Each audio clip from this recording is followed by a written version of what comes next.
Entretenimento, estilo de vida, negócios, poder, arte e cultura. Bem-vindo ao MTcast, o podcast da plataforma Márcia Travessoni.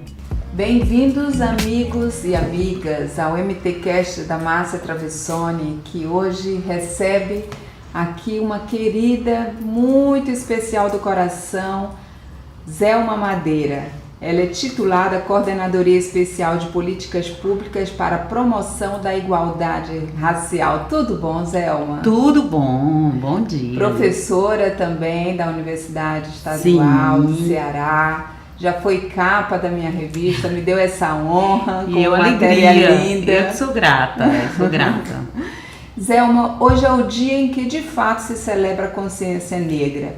Mas o que é de fato conscientizar a sociedade sobre a identidade e o movimento negro?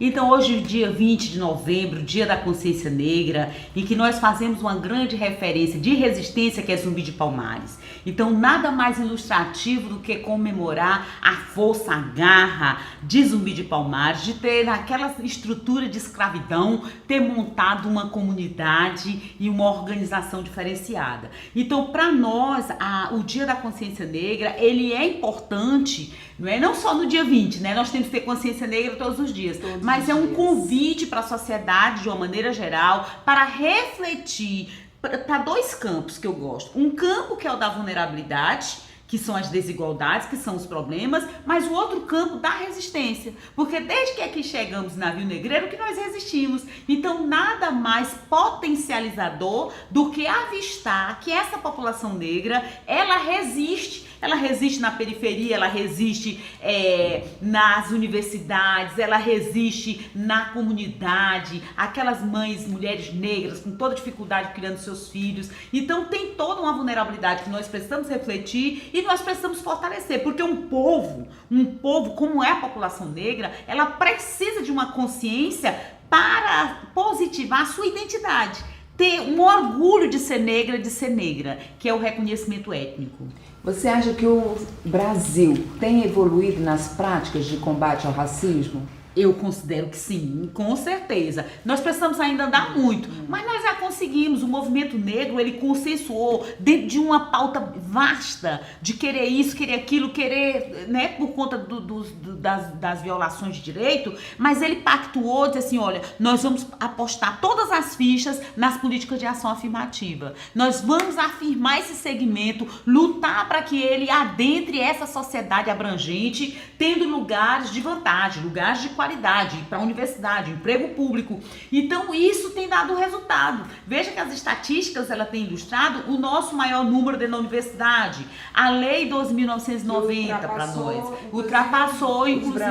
Pois é, quando a gente olha para trás no ano 2000, início do século XXI, nós tínhamos 2% de pessoas, Então isso é resultado do movimento da sociedade, do movimento social, o movimento negro, o movimento de mulheres negras, outros movimentos que são antirracistas, que não tem necessariamente que ser só o movimento negro para lutar contra o racismo, mas no conjunto de todo esse movimento, desses movimentos sociais e mais a ação do Estado para priorizar, faz com que a gente desponte e tenha mudado essa realidade. Agora, a gente precisa saber que tem lugares de desvantagem preocupante, como é o encarceramento em massa, os presídios, centro socioeducativo, o desemprego. Nós temos 64% do desemprego de pretos e pardos, que é a população negra no Brasil. Então nós precisamos sair dessa dimensão monocromática, só branca, de dentro das instituições públicas e privadas. Então a gente precisa de emprego, a gente precisa de trabalho, a gente precisa de entrar no concurso público.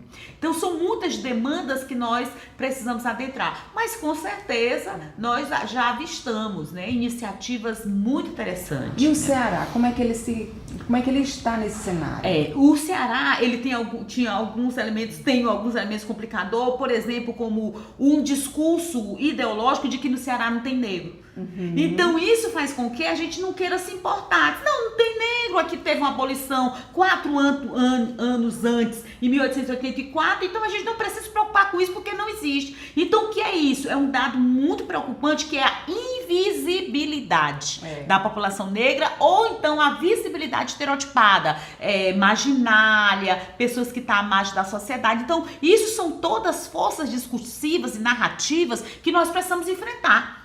Então eu estou à frente da coordenadoria na CEPI desde 2015, na insistência da transversalidade da igualdade racial em todas as políticas. Não é? Porque nós precisamos pensar a saúde da população negra, pensar a educação antirracista, pensar em desenvolvimento agrário, agricultura familiar para quilombolas. Então nós precisamos atravessar toda a máquina do Estado. Ainda é desafio. A gente já encontra em algumas políticas setoriais facilidade de adentrar, outras ainda com dificuldade, e nós insistindo, né? E aí a gente tem esse aval do Estado. O Estado tem uma coordenadoria de igualdade racial, né? O Estado do Ceará. Então essa é a nossa luta, né? De fazer o trabalho dentro da máquina do Estado, mas também para a sociedade civil como um todo, para a sociedade, para as empresas privadas. Nós precisamos dialogar e precisamos mudar essa realidade no Ceará. Então o Ceará, ele conta também com uma lei das cotas específica, é uma lei nossa, a Lei 16.197.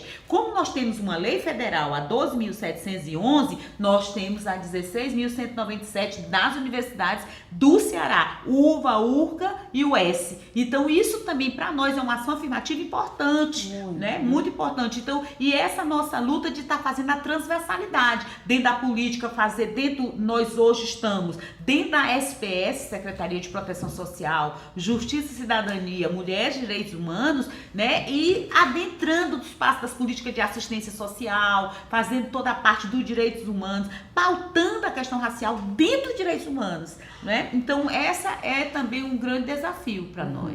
Durante o mês de novembro fala-se muito da cultura negra, das ascendências afro, mas quais outros assuntos relacionados à identidade negra devem ser levados ao debate nesse período? Pronto, e aí a gente considera super interessante toda a pauta da cultura e da arte, mas nós precisamos mesmo, é disso que eu estou te dizendo, é acesso a direito, é acesso a políticas públicas, porque se eu tenho 71% da extrema pobreza negra, eu preciso ter acesso a programas de transferência de renda, muito embora no âmbito federal a gente tenha diminuído o recurso, congelamento de gastos para políticas de enfrentamento à pobreza. Então isso tudo bate diretamente na população negra, né? Então eu preciso de arte e de cultura. Essa é uma pauta, é o que a gente chama da pauta mais intersubjetiva, de uma pauta identitária, que é super interessante. Mas nós precisamos de mais, nós não podemos ser só identidade, só cultura. Nós precisamos de direito, de acesso a políticas públicas. Nós precisamos enfrentar a pobreza, a miséria, o encarceramento em massa, a violência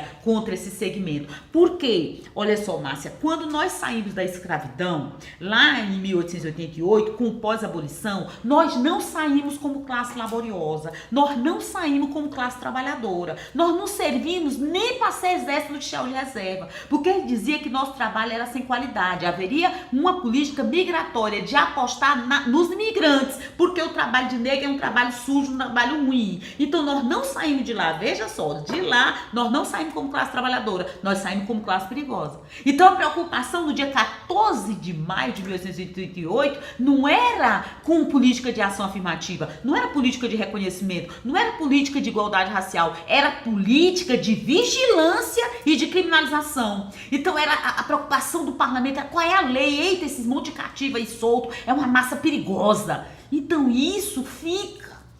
Isso não é coisa do passado, isso não é só uma herança, é uma recriação. Então a gente precisa entender como que a nossa juventude ela é tratada na periferia. Nós precisamos entender que uma pesquisa agora coordenada pela professora Glória Diógenes, trabalhando na geração N, nem estuda nem trabalha, quase 80% dessa juventude é negra.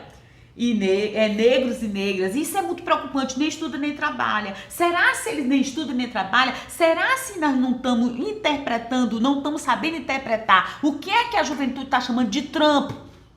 Aqui é meu trampo, aqui é meu bico, aqui é meu corre. Então são trabalhos precários dentro da periferia, uma educação que ainda não é convidativa para permanecer, por isso nós temos muita evasão. Então nós precisamos trabalhar tudo isso para que a gente permaneça essas crianças, adolescentes, jovens, né, e a gente possa baixar o índice de analfabetismo e ampliar a escolaridade, porque não tem outra forma de você adentrar o mercado de trabalho se você não for pela via da qualificação.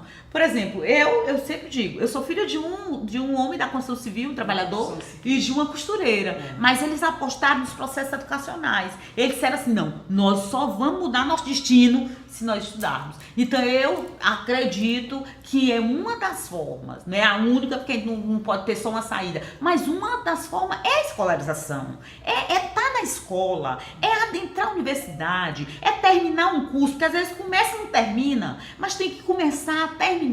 As trajetórias escolares da população negra, elas são muito cortadas, sabe? Elas não seguem uma linearidade. Eu não tenho o ensino médio de 3 anos, primeiro, segundo, terceiro ano do ensino médio. É todo quebrado, porque tem vários obstáculos no meio dessa trajetória. Tem a questão do desemprego, tem que trabalhar porque a família não tem, as meninas vão para o emprego doméstico, lá no emprego doméstico é difícil sair para estudar. Então tem muita coisa, né, de desvantagem. A gente tem assim um número, né, que no Brasil 2 vezes, né, e meia maior que os jovens, né, os assassinatos de jovens negros no Brasil, nós são 2 vezes e meia maior do que os brancos, sim, né? Sim. E essa política para esse combate, sabe, da violência contra os jovens negros aqui no nosso estado, existe um olhar para isso, um cuidado para isso mais certeiro? Olha, Márcia, a gente ainda precisa melhor elaborar isso, né? Porque nós precisamos ter um diálogo maior, e nós estamos nessa tentativa, e eu acho que essa campanha, com certeza você vai tocar, da gente adentrar mais o espaço da segurança pública, né? Da administração penitenciária. Nós precisamos ainda incipiente, mas essa nossa vontade de ter que adentrar isso. Por exemplo, nós temos um Conselho Estadual de Igualdade Racial, e para nós consideramos já uma conquista de ter assento nesse conselho a essas 2 secretarias dentro do governo já lá presente. Então, nós, que foi agora nessa gestão 2018, 2020. Então, nós estamos agora, a partir dessa presença dos representantes dessa secretaria dentro do COEPI, do Conselho Estadual, para a gente poder pensar que projetos nós poderíamos estar. Claro que nós já temos feito, mas não tem ainda uma dimensão sistemática de continuidade, de repetição. Então a gente é convidada pela academia, né, Academia de Polícia, para fazer capacitação, mas nós precisamos ainda, e aí nós estamos nesse desafio de estar mais presente, porque a gente considera que uma das formas de superação disso é pela via do ensino, né, que a gente chama de ações valorativas educativas. Então, se eu entro lá dentro da academia de polícia e já estou formando esses policiais, né, com essa consciência, adentrando o quanto nós saímos como classe perigosa e que esse olhar não pode ser viciado. Eu não estou dizendo que a população negra não cometa crime, não estou dizendo isso. Eu só estou dizendo que a gente precisa entender essa dimensão de racialização e desse critério de suspeição está totalmente concentrado na população negra. Então, isso é desafio ainda para nós, né? Ter que trabalhar isso. Fora a violência, né? Contra a mulher. Fora a violência contra a mulher. O feminicídio, a maior parte também são mulheres negras. E aí a gente vê quanto é complicado que nós temos uma lei. Nós temos a Lei Maria da Penha. E a Lei Maria da Penha, ela tem diminuído a violência para as mulheres brancas. Mas ela não consegue, a mesma legislação num país, olha, veja como a questão racial, ela é um nó na nossa formação social brasileira. A gente não pode pensar, não, o nosso problema é de classe, vamos resolver só classe. Classe também é, mas o gênero e a raça também. Por que eu tenho uma Lei Maria da Penha e essa lei, ela não tem o mesmo efeito com as mulheres negras como tem com as mulheres brancas? Porque essas mulheres negras têm uma especificidade. Porque você nascer nessa sociedade racista, sexista, de ranço patriarcal e extremamente racista, ela vai fazendo com que essas crianças, desde criança, você já tem um tratamento diferenciado, não só negras, mas também indígenas. Veja o que é que nós estamos sempre propondo para as meninas negras: o emprego doméstico. Então a gente pensa, já é colado, é como se não vou trazer, aqui no Ceará tem muito essa prática. Não, eu vou trazer uma menina do interior, eu vou trazer uma menina dali só para brincar com minha menina. Então aquilo ali já é um caminho de vulnerabilidade. Você já vir como criança, olhar outra criança e você é uma criança negra. Então isso aí ataca no processo de escolarização, a dificuldade de nós mulheres negras no mercado de trabalho, 66% do emprego doméstico, com todo respeito a quem tem as empregadas doméstica é de mulher negra. Então por que a gente tem um nicho em que de mais precariedade nós estamos mais lá do que em outro lugar? Então a dimensão da sexualidade, o erotismo exacerbado em cima da figura da mulher negra, essa mulher quente, essa mulher fogosa, essa mulher que está disposta. Você vê os números de estupro são maiores com essas meninas, né? Com essas mulheres. Por quê? Porque eu também tenho toda uma construção do imaginário racista e sexista de que essas meninas gostam, de que elas gostam. Vejam o que a gente teve ontem mesmo, nessa semana, saiu no jornal esse sonho das nossas meninas negras de periferia de casar com um gringo, de casar com alguém europeu. E o que é que dá? Dá morte, dá tráfico, tá entendendo? Então essas vulnerabilidades da construção da identidade de mulher negra, como quente, fogosa, sempre disposta para o sexo, né? Ela tem dificuldade, nós mulheres negras temos dificuldade no mercado dos afetos. Casamos tardiamente ou não casamos, gravidez na adolescência. Então tudo isso, onde é que nós moramos? Moramos na periferia. O perigo que é você sair do trabalho, ir para a escola e voltar para casa. Então todo esse trajeto, ele está permeado de vulnerabilidade. É isso que faz com que haja uma maior probabilidade de violência. Então eu já tenho toda uma construção de narrativas, né, de imaginários dessas mulheres dentro dessa dimensão marginal e violenta, né, como a zona do não ser dessas mulheres, acrescida das condições objetivas de existência, morar na periferia, não ter segurança, né, de que ela pode transitar do trabalho para a escola, a universidade e para a sua casa, para a sua residência. Então, nesse trajeto todo, estamos correndo perigo. É verdade. A representatividade dos negros tem sido uma pauta muito debatida em campanhas publicitárias, de moda, elencos de filmes e novelas. Mas até que ponto, né, as empresas que aderem a esse movimento realmente param e pensam na questão da minoria negra? Você tem uma opinião sobre isso? Eu primeiro não acho que é minoria porque nós somos mais de 50% da população. Aqui no Ceará nós somos mais de 70%, então nós nem somos minoria. Eu acho que tem muito a pegada do lucro, né? De algumas empresas que vão fazer, mas eles não são devedor de uma consciência negra, eles não são devedor de muito mais desse negro como exótico, né, como essa beleza que eu vou explorar, né? Mas de qualquer forma, eu tenho um lado, né, que algumas pessoas podem dizer positivo, porque eu acho que tudo tem contradição, e é nessa contradição que a gente entra. Então, se eu tenho espaço dado pela revista, pela mídia ou outros espaços para esses negros e essas negras, nós devemos ocupar, e lá nós vamos fazer a contradição acontecer, né? Eu acho que é também interessante, eu acho que isso também dá, e principalmente informar, dar conhecimento. Já dá conhecimento. Então essa porque, coisa toda, assim, né, a gente vive aqui no Ceará e as pessoas ainda se perguntam, mas tem negro? Tem negro no Ceará? Né? Então assim, acha que tem na Bahia, acha que tem, eu sou muito querida. As pessoas dizem assim, professora, mas a senhora não é daqui não, a senhora deve ser do Rio de Janeiro, da Bahia, né? Porque aqui não é lugar de negro, porque esses negros estão invisibilizados por uma narrativa histórica de que no Ceará não tem negro, né? Mas você vê que as coisas tendem a mudar, né? De que há uma referência de negritude, de beleza negra, de estética negra que está sendo veiculada. Então a juventude aí com seus black, né? Com o seu cabelo afro, né? Com o seu cabelo, com sua estética, com o seu jeito de ser. Acho que isso vem mudando, embora nós estamos também num momento de crescimento do autoritarismo e de que tratar dessa questão hoje, nesse 20 de novembro, como nós estamos, para algum é mimimi, porque a sociedade é autoritária. Então nós já temos um cimento aqui dado que as pessoas, puxa vida, mas eu pensei que a gente tinha andado mais, eu tô achando que tá voltando tanto as narrativas autoritárias, fascistas, mas é porque o cimento da cidade brasileira, A formação social brasileira, ela tem todo um ranço, né, racista, sexista, né, elitista. Então eu não posso esquecer, na primeira de Copa que aparece, essas vozes, essas narrativas se fazem presente. Mas nós estamos numa contradição. Então é nessa contradição que a gente tem que ocupar os espaços, nós temos que fortalecer essa juventude, no momento de ataque aos direitos humanos, todas essas ações que estão acontecendo na periferia, porque eu não posso pensar jovens negros só como marginal, eu preciso entender ele como fagulhas criativas, eles estão criando também nessa sociedade, lá naquela periferia. E aí nós precisamos ter uma escuta qualificada para o que eles dizem, para o que eles querem, para o que eles apresentam como modelo de desenvolvimento. E aí nessa contradição a gente poder, nessa escuta qualificada, fortalecer o que a década dos afrodescendentes, que iniciou em 2015 e vai até 2024, que é entender que no mundo o racismo é um problema planetário.